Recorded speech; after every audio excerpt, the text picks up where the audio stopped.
Hi, everyone, and welcome to the Data Derivatives podcast. I'm here with Pankaj Balani. Pankaj, how are you? I'd love to learn a little bit about your background and obviously a lot more about Delta Exchange. I'm good. Thanks for having me, Greg. Really appreciate to be here on the podcast. Thanks for taking the time as well, and many thanks to all the listeners for giving us a share of their mind. Appreciate it, and I'm excited for the about the conversation over the next hour or so. Absolutely, me too. So I was thinking maybe so listeners can get a little bit more familiar with you. What is sort of your background before founding Delta Exchange? Sure. So I've been an options trader and I've been in the options market I've spent a lot of time in the TradFi and options space. I started my career with UBS in Hong Kong on the options trading desk. And it was an institutional sales and trading desk. I was very lucky to be on the largest desk in the world, traded with largest of hedge funds and worked across the Asian markets. So Hong Kong, Korea, Singapore, Taiwan, India, traded the entire Asian basket. Then worked with a hedge fund as an options trader and, did quant strategies involving options. And then worked with a London-based shop to set up their options business in India. My background is options trading, and after that I spent some time as a startup, learned about how to build and grow and scale a business, and then joined hands with a few friends to start Delta. We've been in business for about 4 years now. We started in 2018, the last quarter of 2018. And we have built a platform for futures and options. And since day one, and it's been 4 years, but we find it still true today. We feel what we have done in derivatives and crypto is just that we've just scratched the surface as of yet. We're nowhere close to saturation. Saturation is like very big word at this point. We are nowhere close to getting a significant scale in derivatives. So there's massive, growth that is going to happen in this area. And a big part of that is going to come from the options market. Options business is about 2/3 of the entire activity in traditional finance and about 80% of activity of derivatives. So 70 to 80% activity of derivatives. So it's about 3 to 4 times as big as futures. Futures, everybody has seen how big they have become already in just a matter of 3-4 years. And the big daddy, the options, is yet to come. And then you will have more generations of products like interest rate swaps and complex structures and a whole suite of financial services. But so options is the area we focus on. We've also started to call ourselves a crypto options exchange. And we feel that this right now is the time for this market. Next 12 to 24 months, you're going to see massive activity in options market. Yeah, that's fascinating. So you're saying when we compare to TradFi options has such a bigger market share of the activity than what we see in the crypto market, and more so than the futures. And we've seen in crypto how well futures have taken off. So you're saying, it's just a matter of time until options take off. So that's really interesting. Now you mentioned that maybe the next 12 to 24 months are going to be huge segments of growth. Now this is a bear market. Does that worry you at all for growth in options, or how do you view that perspective of it? Not really. In fact, if you see, bear market is the perfect sort of recipe or the organic material that is needed for a growth of an options market. In fact, every new product that has come in finance has always come in a bear market. In the bull market, people are too busy trading what is available right now. New products always come up and their initial 0 to 1 sort of happens in a bear market. The 1 to 100 happens in a bull market, right? So new products don't come out in bull markets because people are already used to doing something, making money on a certain product, and they are not going to experiment too much with a new kind of a product. That's one argument. Another argument is, as a trader, ultimately all the participants here are traders, right? Their purpose might be speculation, their purpose might be hedging, whatever it is. But as a trader, when you're looking at the market, you're looking for a trade that will make you money. Now, it's a bull market, that means there's already a trade that is making you money, Mm-hmm. right? Only in the bear market you run out of opportunities, and then you look at new ideas and new opportunities. So look at futures. Futures were there in 2016, in 2017, but they were not getting so much attention. In 2018, when market prices started to come off, people started to look at opportunities or instruments that can help them short or hedge, right? And that's when futures started to pick up. And then the first wave was Bitcoin futures, then Ethereum futures, then altcoin futures, and then that kind of sort of trained the market on now you can short Bitcoin as well. And you saw an explosion in activity in the Bitcoin futures volumes. And that continued in the bull market, right? Same thing will happen with options. This is the time when options activity will actually pick up. And then in the bull market, it will continue. Now let's look at why will this pick up in this time? Where is the money making opportunity? How are traders thinking? See, every bull market followed by a bear market is then followed by an apathy, right? Lack of interest, no activity, lull, consolidation. That U-shaped bottom we talk about. So markets rise, then they fall sharply. The fall is very concentrated and very sharp. We have the saying, market take the stair upwards but come back in an elevator, right? So they come back in an elevator and then they don't go up again. They stay there for a while. They consolidate, they're range bound. And that range bound activity is very depressing for a trader because there is no trade. So market is neither going up, so you can't go long, nor coming down, you can't go short. But even that the same is true for hedgers as well. You don't know when to take our hedges out. You don't know where to put them back in. It's continuous whipsaw. But during this time, one thing that happens is volatility is still trending and usually trending on the lower side. Because market is consolidating its range bound, the vol starts to come off. And that's what we are seeing in crypto right now. The implied volatility has come down from about 80% at the events last year to about 40% currently. 45, depending on which tenure you're looking at. And in December, it was as low as 20 on the 1 day, 2 day maturity options. So implied volatility comes off massively. And this is a trend that is secular across market, across asset classes. So if you go back to 2008 and you see what happened in 2008, market collapsed. 2009, they bounced back somewhat. And then 10, 11, 12, 13, 14, 15, they sort of stayed range bound, right? In that time, implied volatility, which was before 2008 in equity markets trading around, in 2007, around 25, 30, came as single digit. So markets were trading at 10% implied volatility per annum. And that's when options business exploded. In fact, the most successful product that CME had launched till 2021 was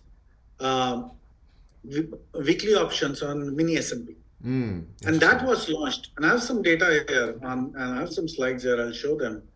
And that was launched right at the, in the midst of a bear market in 2013. So 2013 is when mini S&P weekly index options were launched.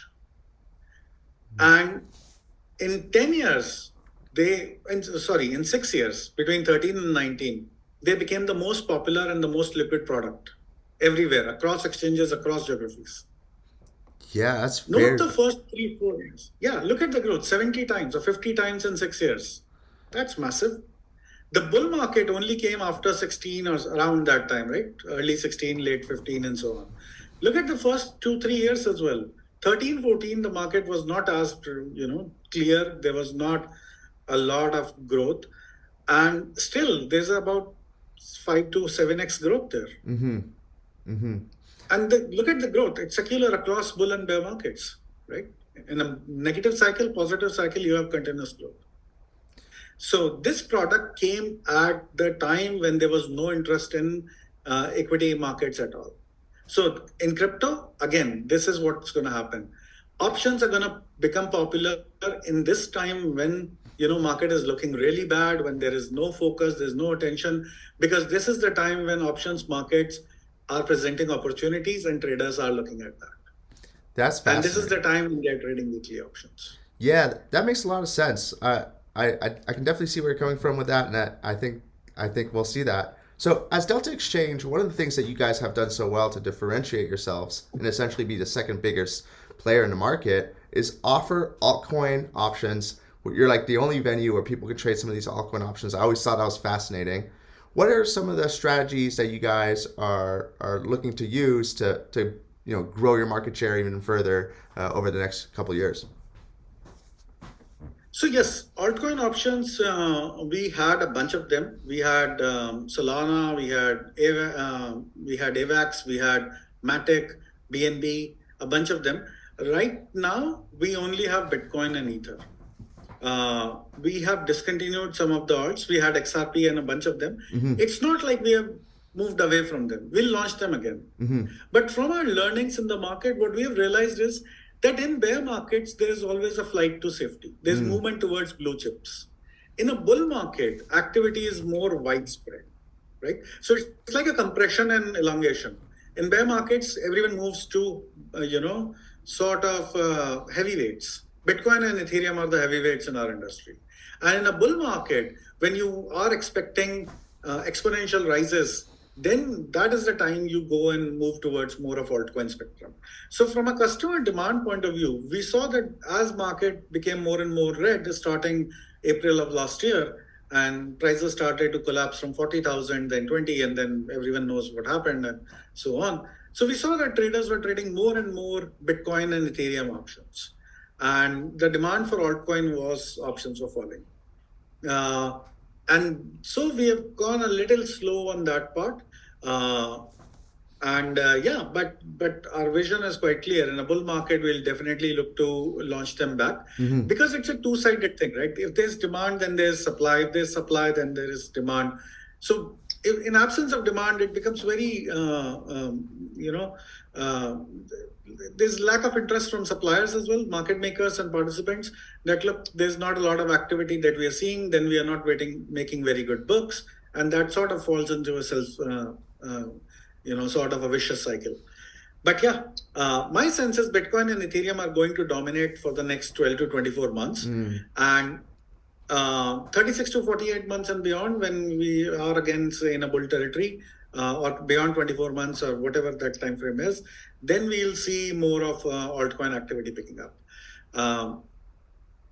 And it will pick up massively because if you go and look back at data from 2021 in the US, there's massive activity that comes in single stock options and from retail participants and others. We have been focusing more on shorter maturity options. So a lot of our business is in daily options and weekly options and so on. And if you'll be surprised to know, and this is something again relating to last point as well. I said that the most successful product has been till 2021 was weekly options, right? What happened in 2022? It's a bad market, even in equity side, not a lot of activity since March. But there's a new product that has come in, which is the daily option, which is also called the zero DTE in the States. And that's taken up 45% of the market share. 45% of all activity in traditional finance and options is in single day options. Yeah, that's very fascinating. We see article after article talking about zero DTEs and does that change the structure of the market and so on and so forth. Do you see a structural reason for that, or is this just the latest innovation? See, it's all, in my mind, it's all related to all the points that we have been discussing. When your volatility is trending, when your participants are becoming active, when in a bear market, when you have an onset, you are looking at more and more of an individual trader who's trading. Okay, this is, before I go back to that point, there's another very interesting fact that I want to mention. We have always thought that retail institution is a bigger player in options, right? Options market is an institutional market. That is true, but that is true with a caveat. Yes, options market is largely institutional, but if you see, let me bring up some slides here. Who's trading on exchanges? And I've looked at data from CBOE, sorry. 50% of the activity is coming from top 7 retail brokers. That's So very if Robinhood has 11, yeah. that's very So interesting. Robinhood has 11%. I'm sorry, you were saying? Oh, just for anyone who can't see the chart, so here's a pie chart, and we see the top 7 exchanges: Robinhood, Interactive Brokers, TD Ameritrade, E-Trade, Charles, Schwab, Fidelity, and Webull being 50% of the option market participants. Yeah. So we have always heard that institutions are the bigger player in options, right? And now, why does this data look otherwise? And is it not true? That is true. Institution is a big player in options, but a lot of that activity, and when I say a lot, I mean close to 100% of that activity happens over the counter. Does not happen on exchanges. Exchanges are aggregators. They are aggregators, and a lot of institutional trading is bilateral. It's one-to-one, right? When you are looking at the trading that happens on exchanges, bulk of 50% of this is coming from retail brokers. The other 50% is coming from liquidity providers, right? And the hedge fund flow here is rather limited, very small. And a lot of that happens on the over-the-counter side. That is to do with the margin requirements. If you are running look at the volumes that happen in options, right? Trillions of dollars. If you're running that kind of a volume, then you will have open interest in billions. Then your margins is also going to be in billions. People don't have that much, cash to put margin on exchanges. So that's the reason a lot of that activity goes to over the counter or bilateral, settling one, directly with the counterparty. And if you see that in our industry has also started to happen, my view is that it will be the same way in crypto as well. I think that is going forward going to be true for us as well. But on Paradigm, a lot of that discovery is one-to-one between institutions, right? So they discover the discovery of liquidity is bilateral. Like I invite a quote and somebody tells me, yeah, this is my price, and 4 guys tell me this is my price and so on. And then you choose a settling venue and you settle there, right? But if so the first part is of the bilateral trading has already been solved in crypto, right? So coming back to this point, that 50% of this trading on traditional finance is from retail brokers. Now, what are the instruments that retail trade? Retail trades usually shorter maturity options. So that is where, shorter maturity options become more popular. That is where shorter maturity options have been the flavor in the last 10 years. And the last 2 big successes that have come in traditional finance have been, first was weekly options and then the daily options in the last 12 to 18 months, I would say. And massive success in the last 9 months. Like you were saying, article after article on 0DT, right? Now, crypto will skip this heartbeat. It will not go through the same generation of first launching a monthly option, then coming to weekly, and then coming to daily. No. In crypto, you will directly go to daily because that's what happens, right? The same thing. Because microstructure is now established, participant behavior is now established. So algo trading has been the norm since day one in crypto, right? Because everything in traditional finance, there is still brokers who charge separately for APIs. Like if you want to use an API, there's an API fee. In crypto, I have not seen any exchange that is charging an API fee, right? So crypto will skip this heartbeat, and daily options will become popular from day one. In fact, that is what is happening on our exchange. A lot of activities in daily options, and I think our liquidity is the best in the market when it comes to shorter maturity options, 1 day, 2 day, 1 week, daily particularly. And my sense is that these options volumes can explode pretty fast. And that is why I'm quite confident that next 18 to 24 months, you'll see a massive explosion. You're also sitting on a very small base. So, it can explode pretty quick. Yeah, for sure. That's really interesting. And then when we're talking about like sort of the daily option adoption, how should we think about crypto options? Are they more like equity options, FX options, commodity options? How do you think about them from your perspective? So this is a very, very good question. And, before I come to this question, let's just take a snapshot of, market sizes. We always So I started we started with discussion by saying that options are the larger part of the derivatives, right? Options are twice, thrice, four times as big as futures. So S&P options are twice as big as S&P futures, like index options. And if you see overall market, about 55% of all activity in derivatives is in options. In crypto, it's less than 2%. That's a size we have to cover. Now, if you again look at this closely, this is much more in equities. In equities, actually, the number is a little higher. And depending on which market you're looking at, if you only look at markets where options are big, for example, markets like United States, India, disclaimer here, I'm talking about a lot of data from US, but we don't cater to US markets and we don't cater to US audience and US persons. So yes, if you look at bigger markets and options, which are United States, India, Korea, Brazil, and all on TradFi side is what I'm saying.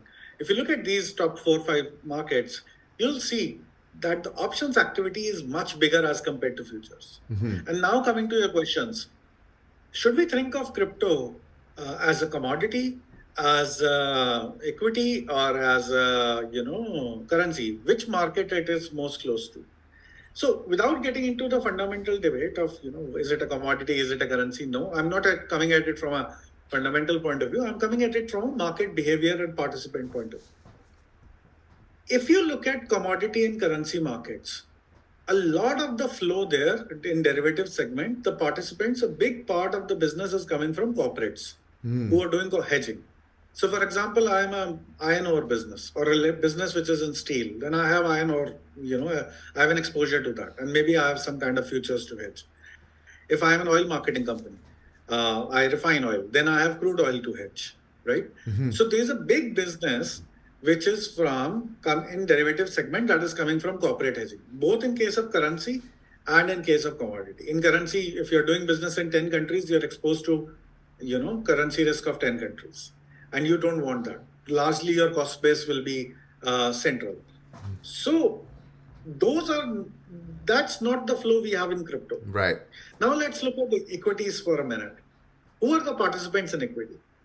Institutions and retail participate, but the motivation is only economic gain. The motivation is maybe portfolio hedging, but still for economic gain. It's not corporate flow which is coming in, right? Yes, we do have corporate treasuries that were putting money in crypto last year. That is basically more like high net worth individual who is a corporate, right? Institution, retail, every participant is coming here for an economic gain of some sort. And that is exactly the behavior of crypto. So any funds who are coming in, either they are managing their own money or clients' money. Any retail they are coming in, they are managing their own money or clients' money. So I would compare these markets and I would think that these markets are closest to equity markets. And that's the way we have seen them developing as well. And that is why when crypto started, it started with a 3-month or quarterly maturity futures. But what really became popular were these shorter dated instruments, perpetual swap, which is sort of an 8-hour future, which is self-rolling, right? And even on options, what was popular was quarterly maturity because it sort of coincided with futures. And in commodities, since business is from corporates and corporate requirements change quarter on quarter, so the futures are also quarterly, which are popular. But when you are in a market where economic gain through speculation or hedging is the primary incentive, then you want shorter maturity, right? Yes, that makes sense. Hedge fund, that makes a lot of sense. For example, so that is why you would see that the maturities here are shorter, and that is why I would compare our markets most to equity markets, and that is why I think that options in crypto will be 3 to 4 times the size of futures in crypto. Yeah, so that's fascinating. You can connect those dots and say, okay, if my market is very similar to equity market, let me look at what happens in equities. In equities, I know that options is half or more if I take all the markets, but if I take mainly markets where both futures and options are listed, about 3 to 4 times. But big chunk of the activity, the majority chunk will come from options. So just to reiterate, so this makes total sense. So you're using a baseline model. You're saying, okay, how are the participants in commodities and FX and equities distributed, and what instruments do they trade?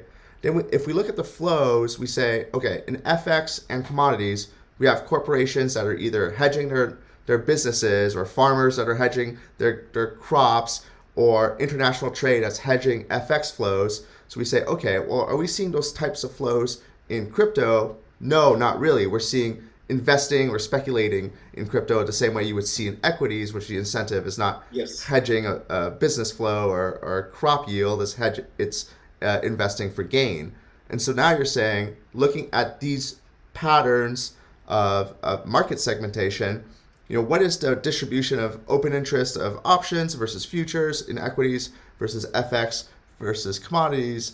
And now we see that in equities, distribution of open interest is 55% in the options market.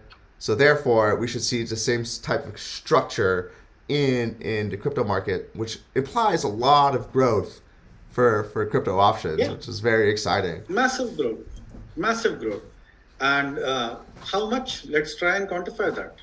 So let's let's try and get some formulation again. If we look at annual activity in options volume, like number of trading days in a year multiplied by daily traded volume, and then we divide that by market cap, then we can get some way to normalize different asset classes and compare markets, right?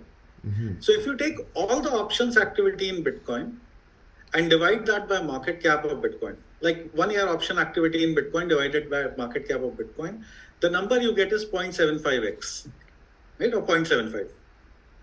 For Ethereum, it is 1.5, which means that if whatever the market cap of Ethereum today is, about 1.5 times is the trading of options in 1 year. Let's compare that with S&P. S&P is 30 times. The outstanding market cap of S&P companies, and compare that to the options volume on S&P, you will get a ratio of 30. So 0.75 and 1.5 will go to 30. That is how big that can be. And is 30 the ceiling? Is 30 the ultimate ceiling? Let's look at some other markets. Another big market is India. India is the largest derivative market in the world when it comes to trading by number of contracts. If you look at dollar value traded, it's the second largest market in the world after United States. So if you look at India, and if you see the benchmark index there and the options activity per annum is 50 times the market cap of the benchmark index, which is Nifty. That's interesting. So that is the kind of growth you're looking at. You're looking at something which should be 30, 50, that kind of an order of magnitude is currently at about 0.75 or 1. So you're looking at a 30x, 50x growth from here on, without a doubt. And how fast can this growth be? We know from futures that the growth can be very fast. So in crypto futures, we saw that between 2019 and 2021, 24 months, volume grew by 100x. So once this thing starts, it has a massive flywheel effect. Once this thing starts, it goes on very fast. And this is not just one case in point of crypto. We also saw this with the options in weekly options graphs that I was showing earlier, right? That even in S&P, where is a mature market, a new product became the most popular product within a matter of 6 years and grew 50 times in 6 years. And 50 times in 6 years is a very good growth, even from any industry point of view. For a mature industry, it's massive. Right? Crypto is right now at a very small base, so it's very easy to grow volumes. So that is why I would say organic matter is very good for crypto options. The catalyst has already happened. The market is already set. It's growing. And this is one of the green shoots or green pastures in this bear market. One area that is going to stand out and going to explode and grow a lot more in the next 12 months, 24 months. You're going to be hearing a lot of conversations on this topic. Quarter on quarter. What's happening in options? And that is all a testament to how the growth is happening. These are quarter on quarter numbers of growth of options market across players. in the last about 7-8 quarters till December 2022. So this is the last bar there is December 2022, which is Q3 in terms of if you look at March financial year. So yes, the volumes are down in dollar terms, but they're looking pretty good to me in and on an upward trajectory in the terms of number of contracts or underlyings. And these are the underlying trends, that will continue to build on. Yeah, that's fascinating. Wow, that's great. And so, Pankaj, before we sort of kind of wrap it up, when you were starting to get in options, because this is always a barrier for someone who's new to derivatives, how do you learn Yes. about options?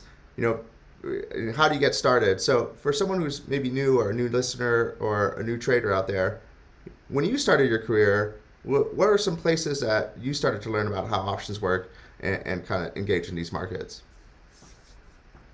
So yes, this is a market which is tough. A product, sorry, I would not say a market, but a product which is a little more complex than spot and futures. Because see, spot is rather simple; everyone can understand, and that's why the number of participants are maximum, right? Then futures is basically leverage spot, but options has a whole different angle of time and time to maturity, and how you profit, theta, gamma, and all those things. So there is some learning that is needed, and I would not advise anybody to come and start trying these markets without learning. I mean, we have the first principles of being in the market is be responsible with your money. So appreciate that and spend time in learning this product. What are some of the good resources? You will have one should spend time learning a little bit about volatility. There are two very good books in options which have always been like the Bible. One of them is Sheldon Nettenberg, other one is of course JC Hull. These are for this is like 101 of options. JC Hull, I would not, you can skip, it's too complex maybe. But for those who are more academically inclined, I would say these two books. For those who want to be a little more understanding, I would say Sheldon Nettenberg is a pretty good book on volatility. But these are books you have to know as a trader. Working in markets, some of the best traders that we have seen in our lives or stories that we have read have been people who they've not had formal education. So these are books. The reading a book and trading are two different things. So there's a lot of practice that goes in. You can't. So yes, you'll have to read and then you'll have to practice. Yeah. Both are required. This is not one of the other. So use dummy trading platforms. For example, we have a testnet on Delta Exchange where you can come get some money, start trading on options, use a position builder. So we have a position builder where you can see if you take a particular position, how will your payoff look like, and so on. Experiment with those things. Play around with dummy money and figure out how these markets work. Only when you're feeling confident, only when you're feeling that, yes, I'm ready, then start dabbling in these products and, always start small and scale. But this is a market where there is learning required. This is a market where I would, recommend people definitely to understand. Because it can be a little overwhelming. There are quite a few moving parts in this market. Yes, definitely worth, but exciting markets for those who are sophisticated traders. Options markets have always provided, and those who have inclination to trade these products, these markets have always provided great opportunities. Like I said, there's a bunch of resources on our website for testnet, for reading. We also do a blog series where we, teach people or, have guest authors and our authors write about what kind of options, what are options, how to understand them, and so on. Yeah. So yeah, We'll have links to all these those. are good resources. We'll have links to all those pages in our video description, and a link to Sheldon Nattenberg's Option Pricing and Volatility, and the John Hall book, which is more of a textbook, like Pankaj just More pointed of a out. textbook. Yeah, I mean, that is how I started. And when I started, I wasn't I was doing this job, and you start as a first year graduate. You're not allowed to take a lot of risk and other things. So you have a lot of time to read and understand. So absolutely. yes, that is more for academically inclined. Yeah. And then, kind of last question here. I always like to end like this. So, when you're not running Delta Exchange or studying the market structure, microstructure, what do you like to do for fun outside of work? So, yes, work take markets, particularly crypto markets, you have to look at them 24/7. Yes. So, but yeah, I've started some running lately. So I've always been into running, run a couple of half marathons. And yeah, COVID, I put on a lot of weight. So I'm trying to get rid of some. So I've started to run lately. That And is that's something awesome. that I've always enjoyed. And yeah, I like to do that. Beyond that, some reading, watching some good documentaries, some good podcasts, movies. This That is a typical, I would say, when I have to relax a little bit. that's fantastic. Well, Pankaj, thank you so much for coming on. I think this was a very interesting conversation. Again, for everyone who's new to Delta Exchange or are new to options in general, we'll have everything in the description show notes. Thank you for tuning in, and we'll see you next time. Thanks for having me, Greg. Thanks, listeners. Thanks for taking the time. Appreciate it. Had a great Absolutely. session.